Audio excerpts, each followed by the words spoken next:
Alright folks, I hope everybody's doing well. Welcome back to my channel. Today is going to be just a quick August wrap up because I only read 6 books this month. The first book I have to talk about is a young adult novel and it's called Where the Rhythm Takes You by Sarah Das. I read this for Bashment Book Club and this was our pick for August. So Paige and I did a full live show over on her channel. So if you want to hear more of our spoilery thoughts, you could go check that out. I haven't been reading a lot of YA this year at all. So this was a little bit of a jarring read for me because even when I used to like reading YA, I never loved the romance heavy YA novels, even though YA contemporary in general was my thing. So this is supposed to be like a contemporary spin on Jane Austen's Persuasion. Our main character is Raina. She's 17 years old and her family owns this like small scale resort in Tobago. And one day a guy who she grew up with in Tobago, who she actually dated for some time and who moved away and became this like somewhat famous musician, comes back to the island, ends up staying at the resort and brings a lot of his famous friends with him, one of whom he might be in a bit of a romantic situation with.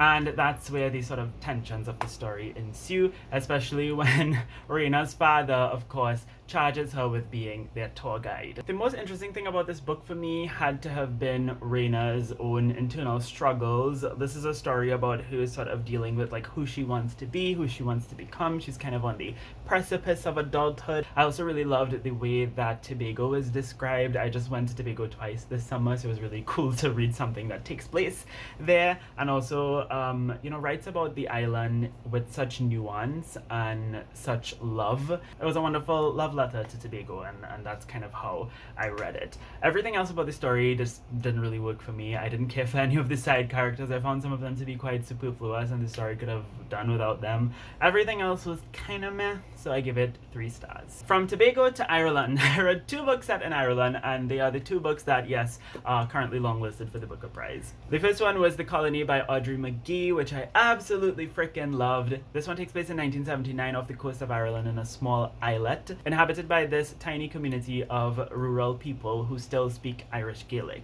The book follows the tensions between 2 of the main characters who come to the island. One of them is a French linguist named JP, and the other one is an English painter named Lloyd. Lloyd, all he wants to do is he just wants to like paint the island. He wants to paint and capture the island's beauty in his work and take it back to London so that he could redeem his career as a failed artist.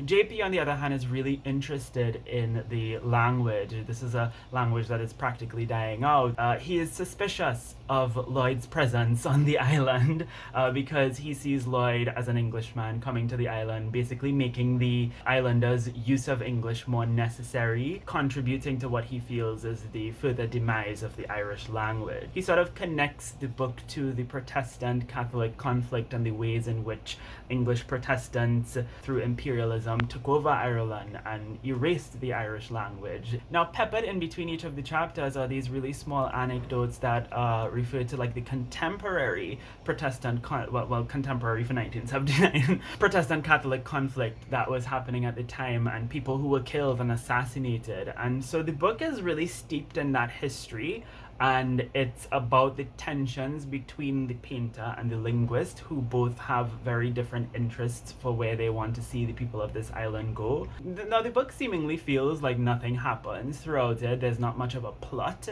so you might be tempted, if you're reading this on a surface level, to say that the book is boring, but really a lot of the tensions happen below the surface, and I think that the author was able to achieve this in the way that she plays around with form. There are no quotation marks, and some of the passages happen in long, seemingly endless sentences of streams of consciousness, but then sometimes breaks out into verse, and she does really interesting things with her writing in here that I think does a really good job at reflecting the tensions and the conflicts of the story that weren't so much in the explicit words, but that were in the way things were expressed and in the things that were not said. And I just think that it was just a brilliantly crafted book. It's ultimately a story about visuality and language and how the people who control those things are ultimately the people who have the power to write history and shape the past and shape our perceptions of both the present reality and the past.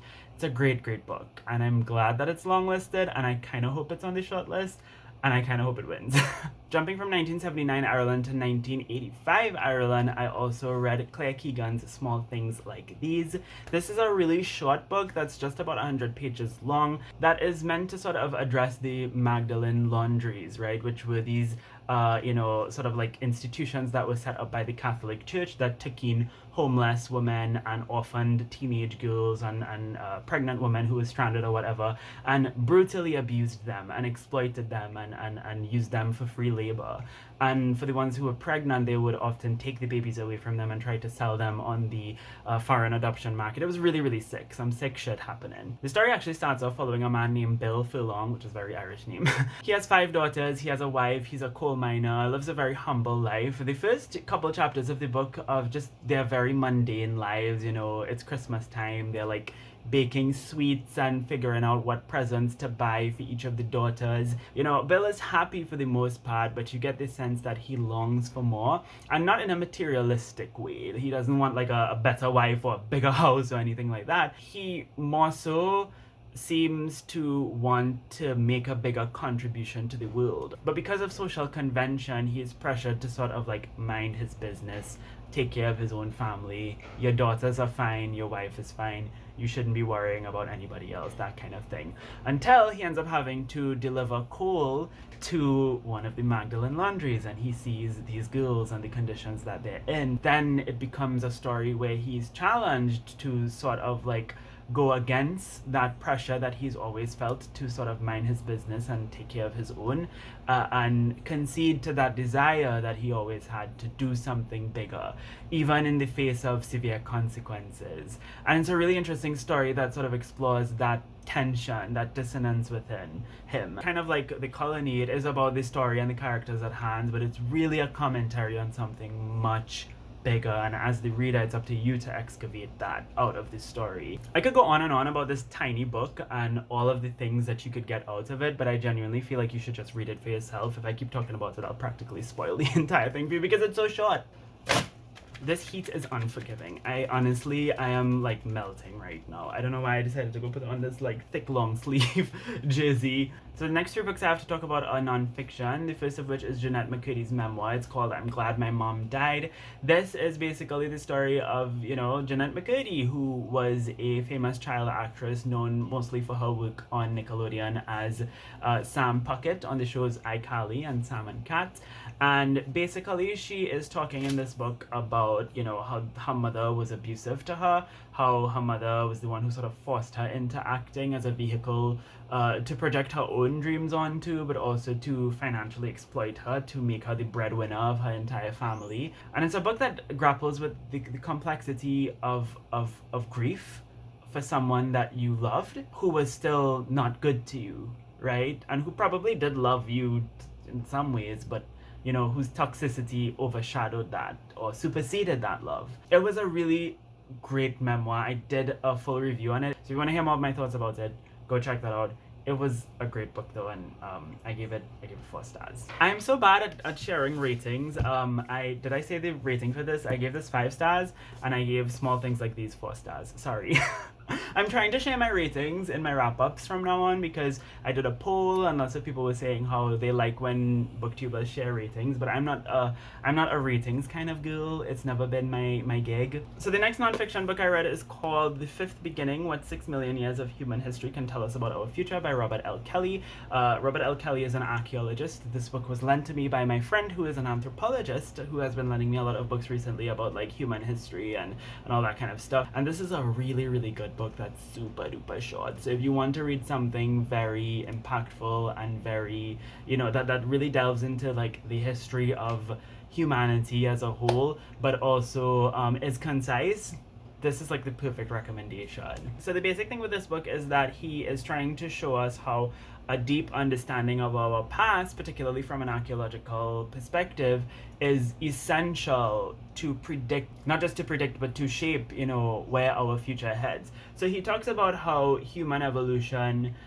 differs from the evolution of other species and has led to us becoming the complex species that we are today because of 4 beginnings. The first being the development of tools, stone tools that were developed all the way back to the Australopithecines, the first hominin, and then he goes down to the next beginning, the emergence of symbolic thinking and culture as we know it, and then the third beginning was agriculture, and then the fourth beginning was the emergence of nation states. And he talks about how these were the 4 pivotal moments in our vast human history prior to even the emergence of our species, in the case of, you know, the tools, that really shaped us becoming the species that we are today. So the book kind of proposes, okay, so what's the fifth beginning? What's next? What I like about this book is not only his love for history and stuff like that, which I just, you know, deeply appreciated, but, you know, it's not pessimistic. I feel like we've come to a point in time where, you know, the world is falling apart. Sure, don't we want to think about ways that we can adapt to these things, that we can solve these problems? I liked that this book was optimistic in that way. It was really good.